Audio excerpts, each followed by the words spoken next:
नमस्कार। मातृशक्ति और पितृशक्ति। कल एक दुर्घटना हुई हाथरस में।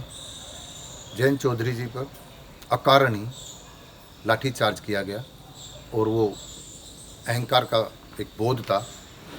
वीडियो देख करके लगता है कि वो पत्रकारों से कोई वार्ता कर रहे थे और किसी के इशारे पर वो अपमानजनक हमला किया गया। वैसे तो ये कुदरत जो करती है वो ठीक ही करती है।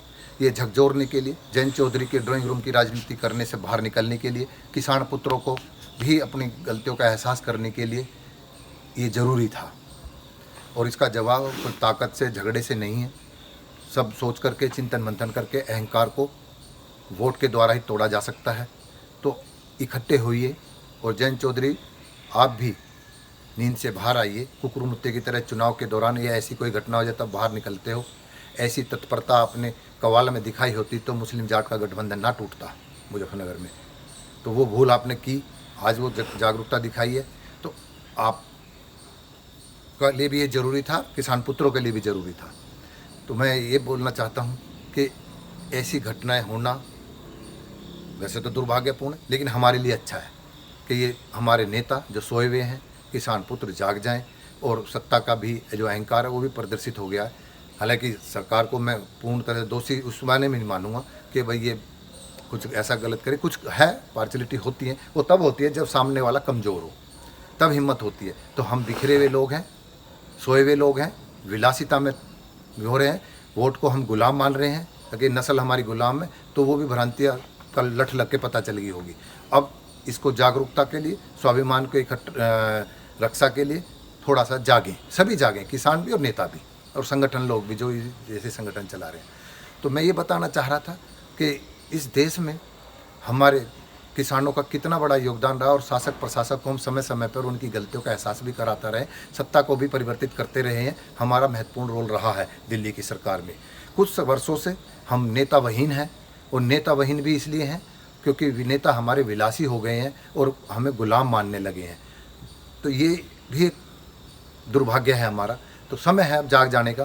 तो मैं कुछ घटनाएं इसलिए बता रहा हूँ जयंत चौधरी जी या हमारे किसान नेताओं के लोगों या किसान पुत्रों समझ लें कि मैं अक्सर, क्योंकि मैं भी कुछ थोड़ा सा जितना भी मेरी समझ है उसमें जागरूक होने का प्रयास करता हूँ और जागरूक करने का प्रयास भी करता हूँ। मैं पूरे यूपी में बदायूं, इटावा पिटावा इस क्षेत्र में भी मैं 25-30 साल पहले गया घूमता।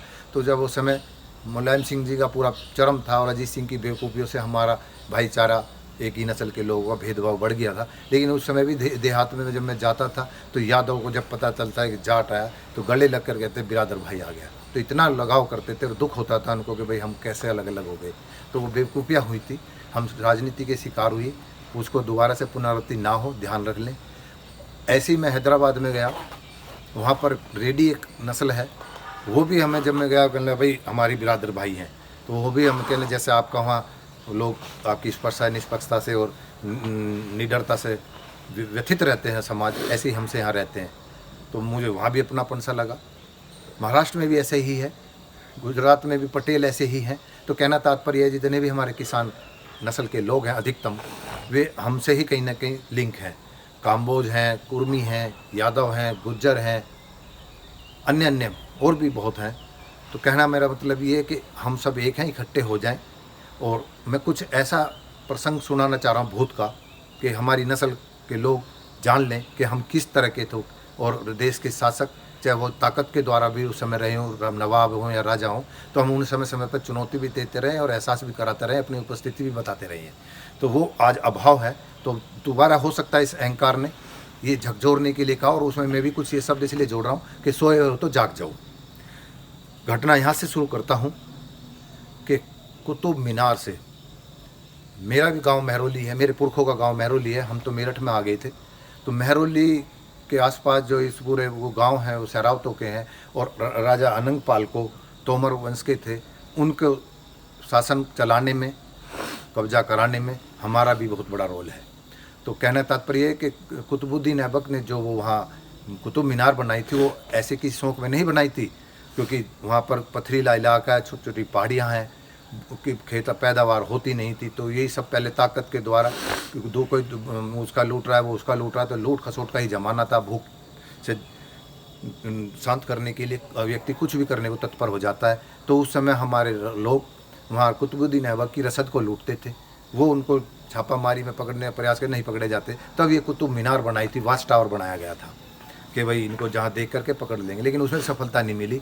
तो कुतुबुद्दीन ऐबक से हमारे लोगों ने मंथली ली है। उन्होंने समझौता किया, फिर समझौते पाया संधि हुई कि भाई हम मंथली आपको इतना, इन गाँवों का इतना खर्चा देंगे जो भी हम लाते हैं लगान या लूट करके। तो हमारे पुरखों ने तो ऐसा भी यहाँ के दिल्ली के शासकों को हमेशा से ही अपनी ताकत का एहसास कराया है, तो भूलें ना। दूसरी घटना मैं बता दूं कि महाराजा सूरजमल का जो धोखे से मार दिया गया था, तो उस समय वहाँ के शाह आलम को मालूम हुआ कि महाराजा सूरजमल को मार दिया, तो उन्हें विश्वास नहीं हुआ। तब उन्होंने कहा था कि जाट मारा जब जानो जब तेरा भी हो जाए। कहना तात्पर्य इतनी दहशत थी महाराजा सूरजमल की या जाटों की कि दिल्ली का शासक जो पूरे भारतवर्ष को गवर्न करता था, उसके अंदर उसके यकाक ये निकला कि जाट मारा जब जानो जब तेरा भी हो जाए। तो इतनी दहशत हमारे पुरखों की थी। तो पुनः जाग जाएं, समझ लें हम कौन थे। जो सोए हुए लोग हैं या चमचागिरी करके या पद के लिए दाएं बाएं जा कर के अपने पुरखों का अपमान कर रहे हैं। मैं मानता हूँ पुरखों की भी, अब इस समय जो हमारे पुरखों के वंशज हैं मूर्खपना कर रहे हैं, इसीलिए मैंने बोला कि जो होता है अच्छे के लिए ही होता है। स्वाभिमान जागने के लिए एक अच्छा समय है, जाग जाएं तो अच्छा है, नहीं तो ख़त्म हो जाएगा।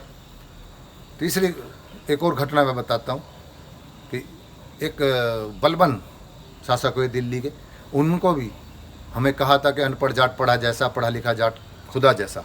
ये भी एक दिल्ली के नवाब ने, शासक ने ही कहा था, और अमीर खुसरो ने ये पहला शब्द दिया था, उन्होंने समर्थन करके यहाँ कहा था। तो ये लोकोक्ति में आता है कि अनपढ़ जाट पढ़ा जैसा। ये कोई काल्पनिक नहीं है, ये घटना सच में ही हुई थी। आधुनिक उसमें आप देख लीजिए, जिस अंश को कल डंडे लगे हैं, लाठियाँ लगी, अपमान हुआ है, उसके बाबा का इतना बड़ा खौफ था कि जिस देश के प्रधानमंत्री या जिस खानदान को उंगली उठाने की हिम्मत नहीं थी, वो कांपते थे और जेल भिजवा दिया था।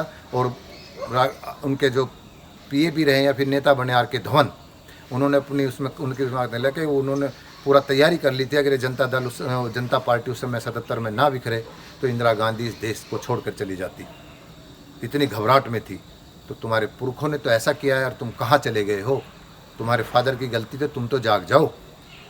ऐसे नहीं होगा। तो चलो समय आया, हो सकता है अभी और लठ लगने चाहिए थे, क्योंकि स्वाभिमान पता नहीं जागेगा नहीं जागेगा। है तो दुर्भाग्यपूर्ण, लेकिन हमारे लिए अच्छा है, हमारी कौम के लिए अच्छा है, किसान कौम के लिए अच्छा है कि जान जाए। ड्राइंग रूम में बैठ के काम नहीं होगा, क्षेत्र में उतरना पड़ेगा, जनता से मिलना पड़ेगा। हम तो वे लोग हैं कि बात के ऊपर जान दे देते हैं, और तुम समय भी नहीं दे रहे हमें। तो समय दीजिए अपने किसानों को, तो आपके लिए जान देने के लिए तैयार हो जाएं। फिर आ जाते हैं चौधरी महेंद्र सिंह टिकैत। उन्होंने भी दिल्ली की सरकार को, प्रदेश की सरकार को पानी पिला दिया है। वो भी एक इतिहास। उनके पुरखे भी अब उस स्तर पर नहीं हैं। तो मैं उनके वंश के अंश को कह रहा हूँ कि जाग जाओ, विलासी मत बनो, भोगी मत बनो, त्याग करो, शायद इतिहास बन जाए। जिनके मैंने इतिहास नाम लिए हैं वे हमारी नस्ल के लोग थे। आपका इतिहास क्या कहलाएगा, इस पर थोड़ा चिंतन कर लेना। तो मैं ये कहूँगा कि हम अपना इतिहास अपने पुरखों के अनुसार उसे स्वर्णिम करें, कलंकित ना करें, जयचंद की श्रेणी में ना कहलाएं कि नस्ल के लोग ये कहें कि हमारे नाम पर सत्ता का सुख या धन का सुख, पद का सुख लेकर के जयचंद बने रहे। तो ये अपमानित अवस्था से बाहर निकल के समय आया है।